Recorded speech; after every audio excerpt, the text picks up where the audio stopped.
Hello বন্ধুরা, কেমন আছো সবাই? আশা করি সবাই ভালো আছো। আমি খুব ভালো আছি। চলে এসেছি নতুন আরেকটি ভিডিও নিয়ে। ভিডিওটা সবাই শেষ পর্যন্ত দেখো কিন্তু। আজকে করব চিংড়ি মাছ ভাপা। প্রথমেই কতগুলো বড় বড় সাইজের চিংড়ি মাছ নিয়ে নিয়েছি। চিংড়িগুলো কেটে ধুয়ে পরিষ্কার করে নিয়েছি।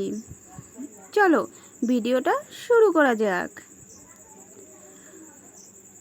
চিংড়ি মাছ তো নিয়ে নিয়েছি। এখন কি কি মশলা লাগবে সেগুলো বলে দিই।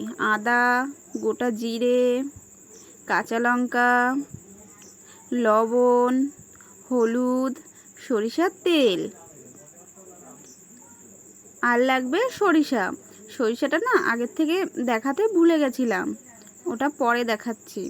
এখন কাঁচা লঙ্কা, আদা, জিরেটাকে পেস্ট করে নিয়েছি।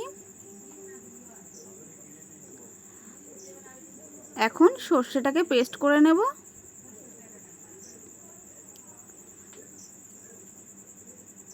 সর্ষেটাও আমার পেস্ট হয়ে গেছে। এখন চিংড়ি মাছের ভেতরে দিয়ে দেব।